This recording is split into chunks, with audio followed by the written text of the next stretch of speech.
Hey everyone, so I'm back with another update video for my FET frozen embryo transfer that's coming up hopefully at the end of March.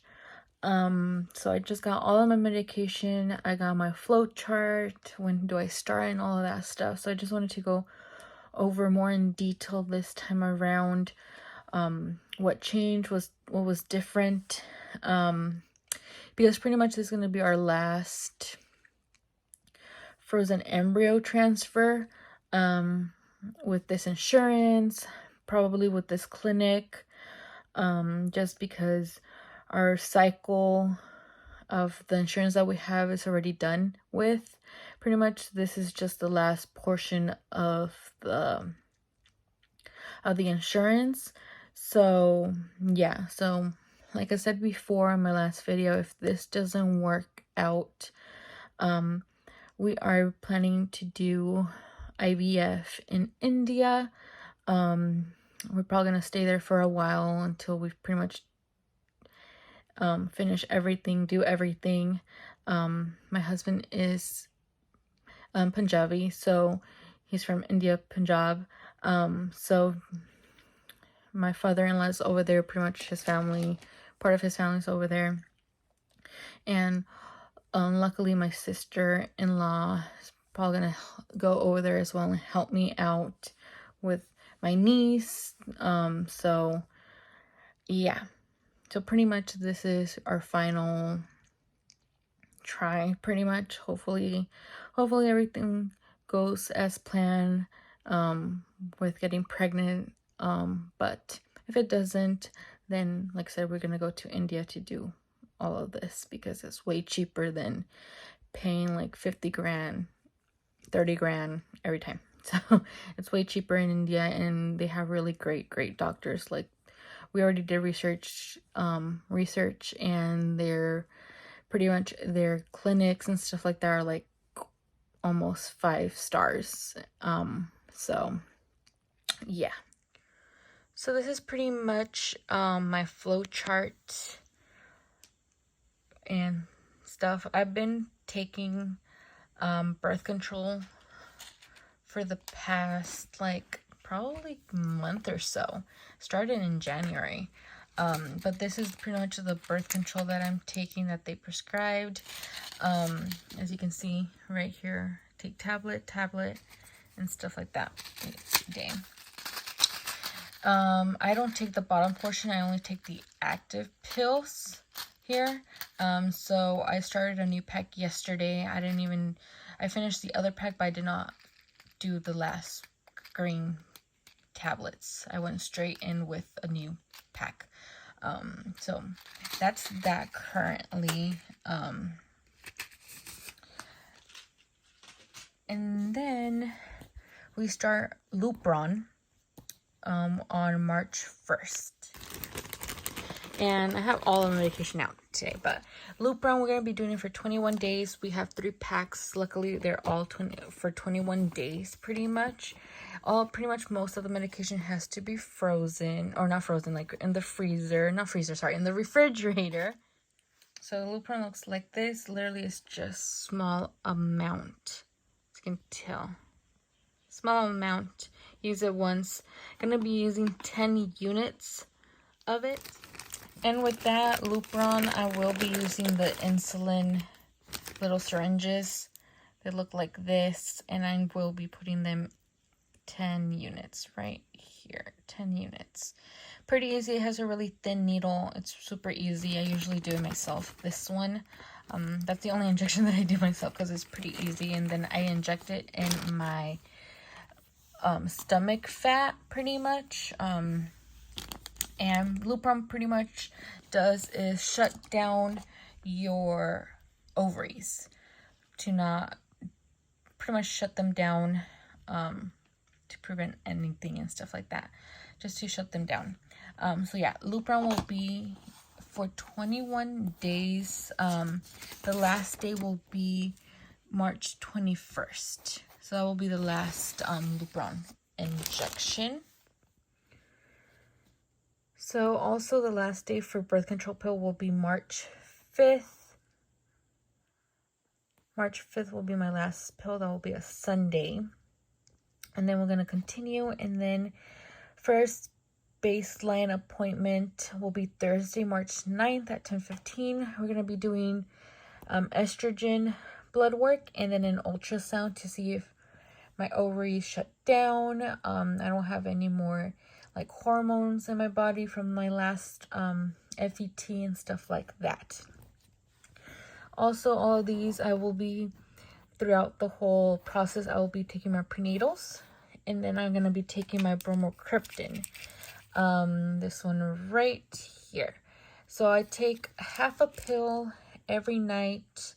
And this is bromocriptine is pretty much for, had a high, in the beginning when they did all the tests, I said this before, I had like a high level of something in my like brain, and it's pretty much to control that that like gland on my brain.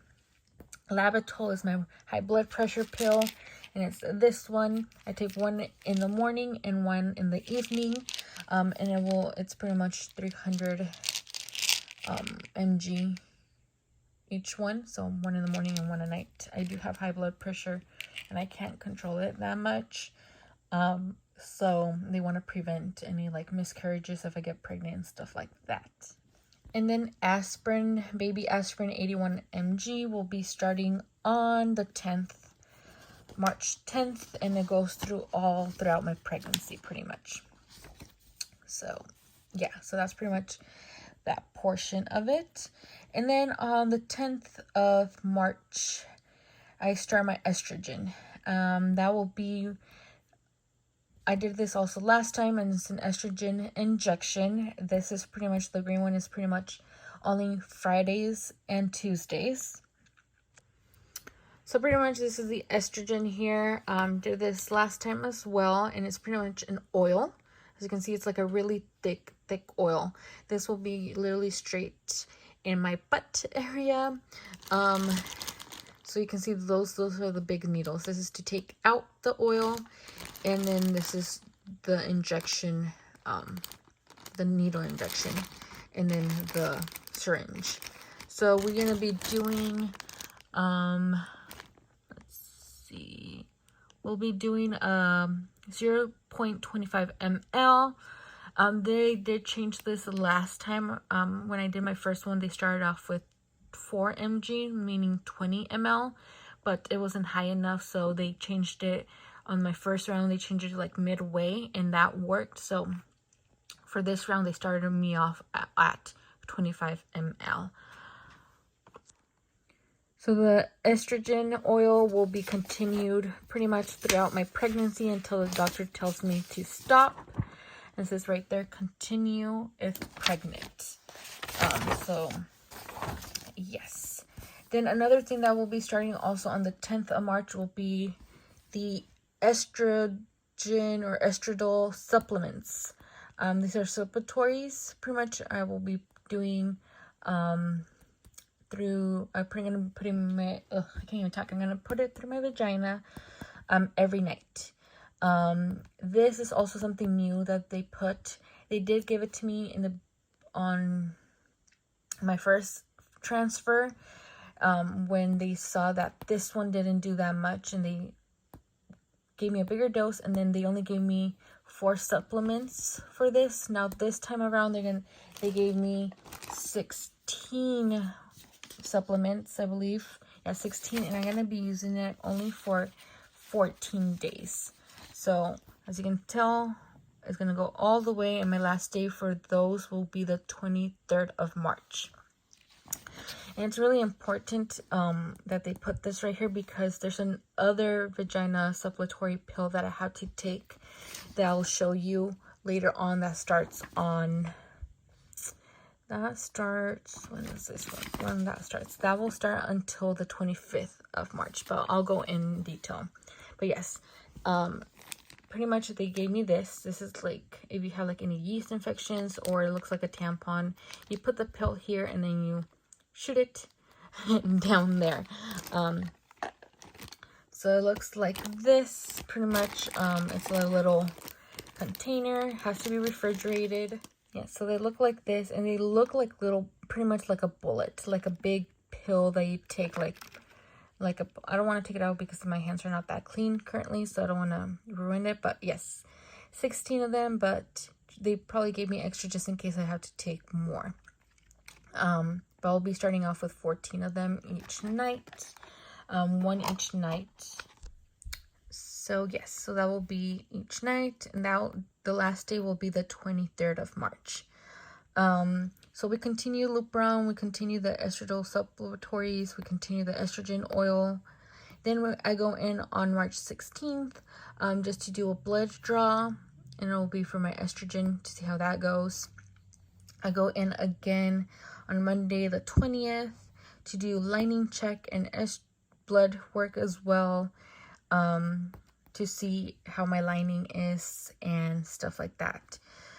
Like I said, right here is pretty much the schedule subject to change based on the lining check appointments. So this is a really important appointment. Depends. This pretty much depends when I will do my transfer. Right now the transfer is on March 27th. That's a Monday. But it's always scheduled to change depending how I'm doing with all my medication. Then on the 22nd of March, I start my progesterone oil. So that's only in the mornings. We usually do it 4:20 in the morning. Because my husband does that for me because I can't do it. It's pretty much another butt injection. And that one looks like this. It's a progesterone ethyl. It's another type of oil, but it's a little bit more liquidy.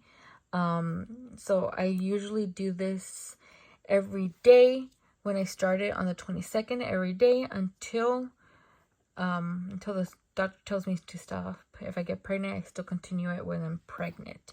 And I only do 1 ml. And I do that in the mornings, like early in the morning. It goes all the way.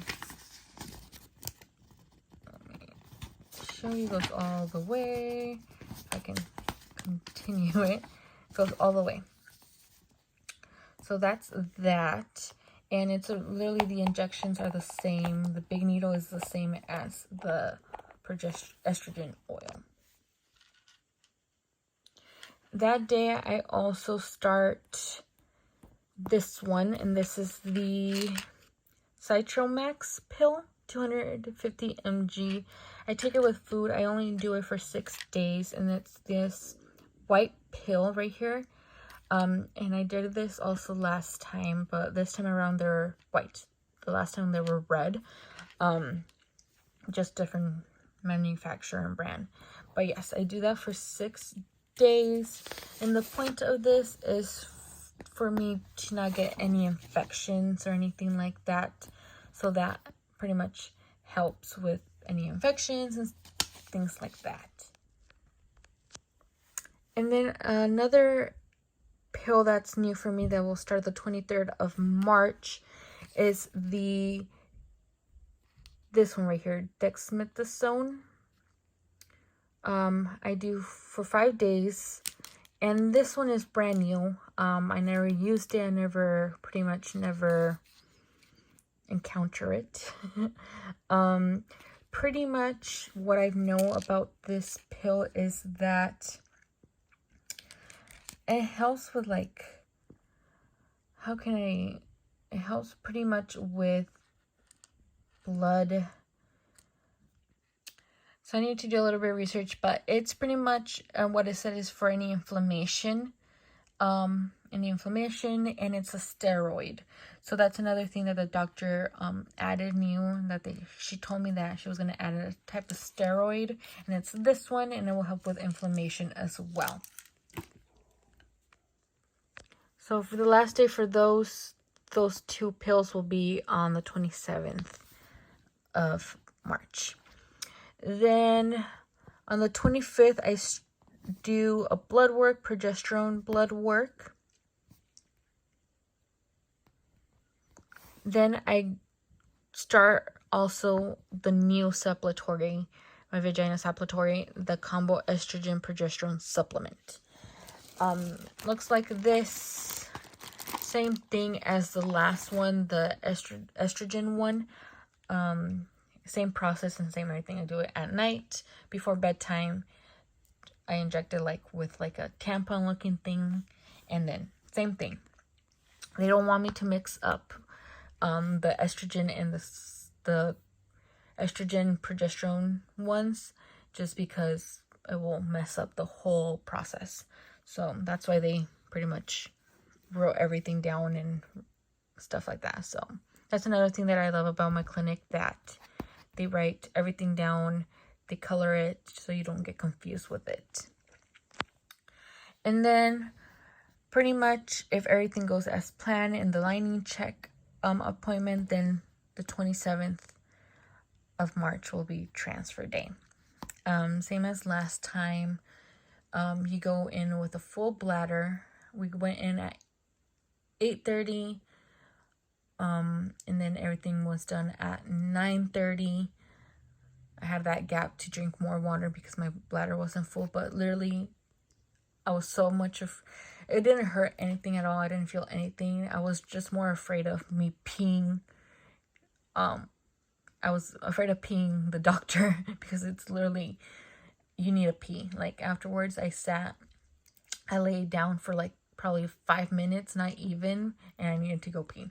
So, yes, that's that. Then my first beta with no results will be April 4th.